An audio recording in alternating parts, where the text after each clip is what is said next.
विद्यार्थी मित्रांनो, मराठी 10वी सेतू पुस्तिका यामध्ये दिवस 22 आणि 23 यामध्ये आपल्या सर्वांचं पुनश्च मनस्वी हार्दिक स्वागत. मी रोहिणी बगाडे, गिरिस्थान प्रशाला महाबळेश्वर. तर आपण दिलेल्या या प्रतिसादामुळेच मी आज आपल्यासमोर या 22 आणि 23 दिवसांचं जे काही समजपूर्वक गोष्टी आहेत त्या समजून देण्याचा प्रयत्न करीत आहे. तर पाहूयात, क्षेत्र आहे श्रवण, वाचन आणि लेखन. आपण गेले जवळजवळ 20-21 दिवस जो अभ्यास करत आहोत त्यामध्ये आपण क्षेत्र प्रामुख्याने पाहत आहोत श्रवण, वाचन आणि लेखन. की बहुश्रुत असाल तर वाचन बहुश्रुत खूप प्रमाणात करण्याची गोडी निर्माण होते, आणि जर बहुश्रुत आणि वाचन हे दोन्ही गोष्टींची जर सांगड अत्यंत चांगली असेल तर लेखन करायला आपण मागे राहत नाही आहोत. आणि बऱ्याच अंशी तुम्ही विद्यार्थी मित्र मैत्रिणींनो खूप छान असा अभ्यास करताय, मला फोनवरून विचारता आहात आणि तुमच्यामध्ये एक साहित्याची गोडी निर्माण झालेली मला अनुभवायला मिळते. त्याचप्रमाणे काही विद्यार्थी हे जे आहेत की हे व्हॉट्सअपच्या माध्यमातून देखील तो अभ्यास पाठवत आहे. तर त्यामुळं अर्थातच ही प्रेरणा घेतच मी आपल्यासमोर व्यक्त होत आहे, आणि व्यक्त होत असताना साहजिकच एक अभिमान तुमच्यामुळंच हा, किंवा एक आत्मविश्वास म्हणूयात की तो आत्मविश्वास देखील वाढत आहे. आणि याच्यातूनच आपण कौशल्य जे आहे ते विकसित करायचं आहे की साहित्य प्रकारच्या ध्वनिपेटी समजपूर्वक ऐकता येणं. तुम्हाला मागच्याच दिवसामध्ये मी सांगितलेलं आहे की ऑडिओ क्लिप्स ज्या असतात आपल्या विषयाच्या त्या आपण ऐकणं अत्यंत गरजेचं आहे. आपले विचार त्यामुळे व्यक्त करता येतात आणि साहित्याचे समजपूर्वक वाचन केल्यामुळं त्याचा आपल्याला आस्वाद देखील घेता येतो. आणि साहजिकच हा आस्वाद घेत आपण त्या आशयावर काही टिपणे देखील काढू शकतो, आणि त्या टिपण्यावर किंवा मुद्द्यांवर आपण विस्तार देखील आपल्याला करता येतो नव्हे तो यायलाच हवा. आणि तेच येणं हे कौशल्य आपल्याला आत्मसात करायचं आहे. इथं एक संकल्पना म्हणून एक पद्य दिलेलं आहे, ते पद्य आज आपण पाहणार आहोत. आणि त्या पद्याच्या माध्यमातून आपल्याला आपण खरं तर चर्चा करायची आहे, परंतु एकेरीही अभ्यासाची प्रक्रिया सध्या सुरू असल्यामुळं आपण सध्या नुसतं ज्याप्रमाणे मी सांगते त्याप्रमाणे तुम्ही ऐकत आहात आणि त्याप्रमाणे तुम्ही करत आहात आणि करत राहाल. तर पाहूयात की एक आपल्याला पद्य इथे दिलेलं आहे आणि त्या पद्यामध्ये काय सांगितलेलं आहे ते आपण पाहणार आहोत. म्हणजे त्या पद्यातला आशय तर आपण समजून घेणार आहोतच, परंतु आता आपण एक साहित्यिक होण्याच्या मार्गावर चाललेला आहोत. तर साहजिकच या पद्यामध्ये कोणता अलंकार दडलेला आहे, याच्यामध्ये काही सामासिक शब्द आलेले आहेत का, यामध्ये जर काही अलंकार आलेला आहे तर त्याच्यामध्ये उपमेय उपमान कोणता आहे हेही आपल्याला शोधता येणं गरजेचं आहे. आणि नक्की तुम्हाला ते जमेल याच अपेक्षेत वाचते मी आपल्यासमोर हे पद्य. आणि साहजिकच सुरुवातीला आपण ठरवलेलं आहे त्याप्रमाणे समजपूर्वक वाचन आपण करायचं आहे, म्हणजे त्याचा आशय आपल्याला समजणं सोपं जाईल. तर पाहूयात, मी प्रकट वाचन तुमच्यासमोर करते, तुम्ही ते लक्षपूर्वक आणि समजपूर्वक ऐका. विद्येनेच मनुष्य आले श्रेष्ठत्व ह्या जगामाझी, न दिसे एकही वस्तू विद्येनेही असाध्य आहे जी. देऊनी किंवा भोगुनी उणे न होता वजा न होता सदैव वाढत असे. ऐसे एकच विद्या धन अद्भुत गुण न हा दुजात वसे. नानाविध रत्नांची कनकांची असती भूषणे फार, परी विद्यासम एकही शोभादायक नसे अलंकार. या साऱ्या भुवनी हितकर विद्येसारखा सखा नाही.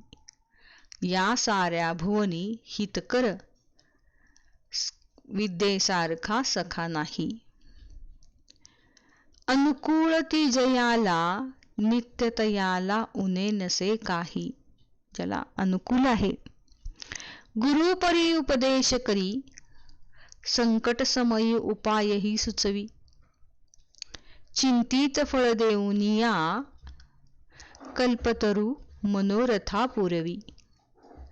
या परी सकल सुख जी देई, दुःखे समस्त जीवारी.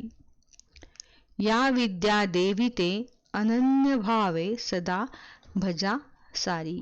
सगळ्यांनी काय करा की या विद्येचं श्रेष्ठत्व या कवितेमध्ये आपल्याला सांगितलेलं आहे. विद्येचा महिमा याच्यामध्ये सांगितलेला की विद्या हे धन किती उपयुक्त आहे. देऊनी किंवा भोगुनी उणे न होता सदैव वाढत. असे ते उणे होत नाही तर ते वाढतं. असा हा विद्येचा महिमा यामध्ये सांगितलेला आहे. आणि मग याच्यातून आपल्याला काय करायचंय की ती पुन्हा एकदा तुम्ही मनात वाचा आणि वाचल्यानंतर याच्यामध्ये कोणता अलंकार दडलेला आहे आणि काय संदेश दिलेला आहे तो तुम्ही सांगायचा आहे. आपण अशाच रीतीने हळूहळू सक्षम बनायचं आहे. हे बनत असताना तुम्हाला येत आहे, फक्त ते घाबरताय तुम्ही, तर ते घाबरायचं नाही. तर यामध्ये काय पहिली कृती विचारली बघा की वरील कवितेत आलेल्या पुढील शब्दांचा वापर करून वाक्य तयार करा. आता बघा इथं काही काही शब्द दिलेले आहेत की असाध्य, उणे, अद्भुत, कनक, भूषणे, भुवनी, कल्पतरू, मनोरथ, सकल आणि अनन्य भावे समस्त.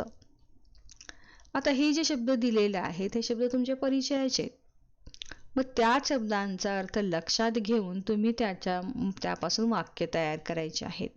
उदाहरण म्हणून मी 1-2 वाक्य तयार तुम्हाला करून दाखवते. पहिलं पाहूयात. असाध्य जे साध्य करिता सायास. दुसरं, मनोरथ, प्रत्येकाचे मनोरथ हे वेगवेगळे असते. समस्त बांधवांनो जागे व्हा, करोनासारख्या महामारीला पळवून लावा. अशा प्रकारे तुम्ही प्रत्येक शब्दांचं काय करायचं आहे, आपल्या वाक्यामध्ये शब्द घालून वाक्य तयार करायची आहेत. पुढचं जे आहे, पुढची जी कृती आहे ती कृती काय आहे बघा. वरील कवितेत कोणकोणत्या पंक्तीत उपमा अलंकार आलेला आहे. बघा कविता बघूयात आपण की या कवितेमध्ये कुठल्या कुठल्या ओळीमध्ये आपल्याला उपमा अलंकार दिसतोय. बघा, या साऱ्या भुवनी हितकर विद्येसारखा सखा नाही. आणि दुसरं, गुरुपरी उपदेश करी संकट समयी उपायही सुचवी. आता या 2 ओळी मी तुम्हाला सांगितलेल्या आहेत. अजून 2 ओळी तुम्ही काय करायच्यात, शोधायच्यात आणि त्या ठिकाणी असणारा तो अलंकार सांगायचा आहे. आता पुढची कृती बघूयात आणि आहे अजून 2 ओळी, शोधा तुम्ही. बघा की काव्यपंक्तीत उपमा अलंकार आहे ते उपमेय उपमान सांगून स्पष्ट करा. आता यामध्ये उपमेय आणि उपमान कोणता आहे ते देखील आपल्याला सांगता आलं पाहिजे. तर यामध्ये बघा की विद्या हे उपमेय आहे, तर सखा, गुरु हे जे आहे ते उपमान आहे. वरील कवितेत काही सामासिक अलंकारिक शब्द आलेले आहेत की ज्यामुळे कवितेला सौंदर्य प्राप्त झाले आहे ते ओळखून सांगा. बघा यामध्ये कोणकोणते शब्द असे आलेले आहेत की जे तुम्ही ओळखायचे आणि सांगायचे आहेत. बघा कवितेकडे पळूयात आपण की सामासिक शब्द आणि अलंकारिक शब्द की ज्याच्यामुळं एक सौंदर्य प्राप्त झालेले कवितेला. बघा, विद्याधन हा सामासिक शब्द आहे. कल्पतरू, नंतर शोभादायक हा एक अलंकारिक शब्द आलेला आहे. असे हे 2-3 शब्द जे आहेत. अनन्य भावे हा एक शब्द आहे याच्यामध्ये सामासिक शब्द. असे हे 3-4 शब्द इथं आलेले आहेत. पुढची कृती बघूयात.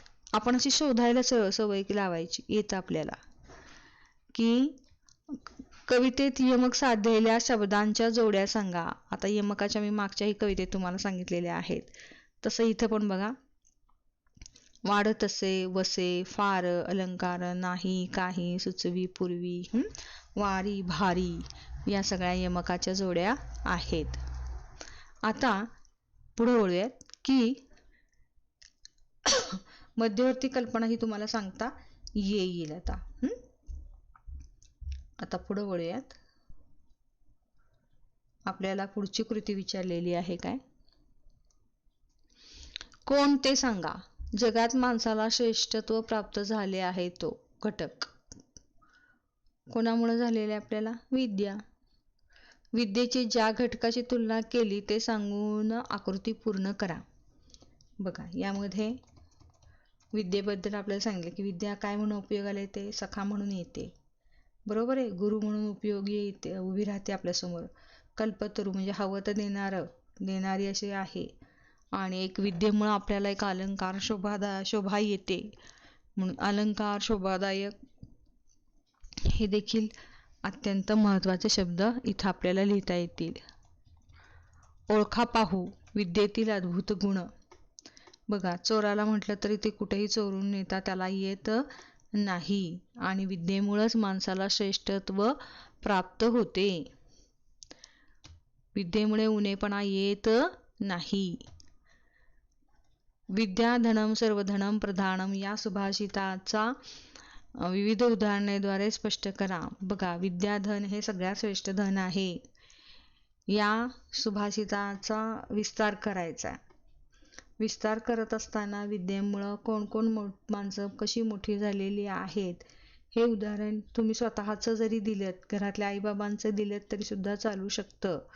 आपल्या शेजारी पाजारी एखादी विद्वान व्यक्ती असेल तर त्या व्यक्तीचं दिलं तरी चालेल.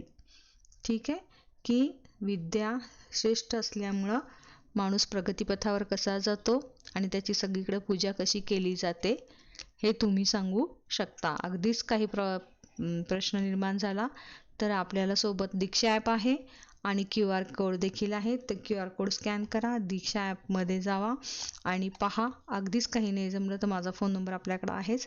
तुम्ही मलाही फोन करून काही समस्या असतील तर विचारू शकता. नक्कीच तुम्हाला ते सगळं काही येणार आहे आणि तुम्ही मला तो केलेला अभ्यास पाठवणार आहात. याच अपेक्षेत आज आपण वेळेअभावी इथंच थांबूयात. धन्यवाद. सबस्क्राईब तर तुम्ही करतच आहात, लाईकही करत चला, कमेंट्सही देत चला.